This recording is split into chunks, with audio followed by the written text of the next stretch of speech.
കുഴിച്ച കുഴിയിൽ താൻ തന്നെ വീഴും. അല്ലല്ല എന്ന് വെച്ചാൽ മറ്റുള്ളവരെ ചതിക്കാൻ ശ്രമിച്ചാൽ തനിക്കു തന്നെ ചതി പറ്റും.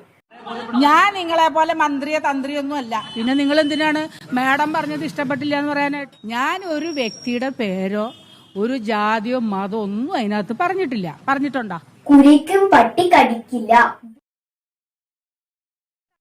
എന്റെ സ്വന്തം അഭിപ്രായം ഞാൻ ചോദിക്കട്ടെ, യുവജനോത്സവത്തിന് ഞാൻ ചെല്ലുമ്പോൾ പല യൂണിവേഴ്സിറ്റി തലങ്ങളിലും അല്ലെങ്കിൽ ഗാന്ധിജി, കാലിക്കറ്റ്, നമ്മുടെ കേരള യൂണിവേഴ്സിറ്റിക്ക് അല്ലെങ്കിൽ സ്കൂൾ യുവജനോത്സവത്തിനൊക്കെ ഇരുന്നിട്ടുണ്ട്.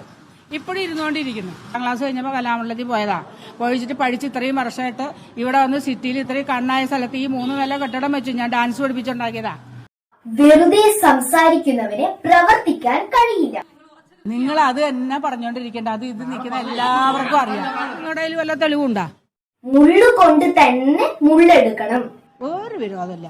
പിന്നെ നിങ്ങൾ എന്തിനാണ് മാഡം പറഞ്ഞത് ഇഷ്ടപ്പെട്ടില്ല എന്ന് പറയാൻ? എന്തായിക്കോട്ടെ, ഇയാളെ സംസാരം എനിക്ക് ഇഷ്ടപ്പെട്ടില്ല എന്ന് വെച്ചാൽ അടുത്തുള്ളവയോട് അല്ലെങ്കിൽ അടുത്തുള്ളവരോട് ഇഷ്ടമില്ലായ്മ തോന്നുക അല്ലെങ്കിൽ വെറുപ്പ് തോന്നുക.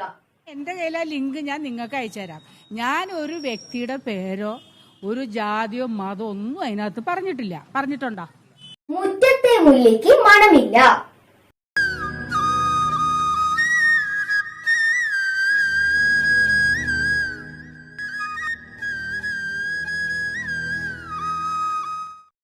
എന്ന് വെച്ചാൽ ദുഷ്ടരോട് ദുഷ്ടത തന്നെ കാട്ടണം.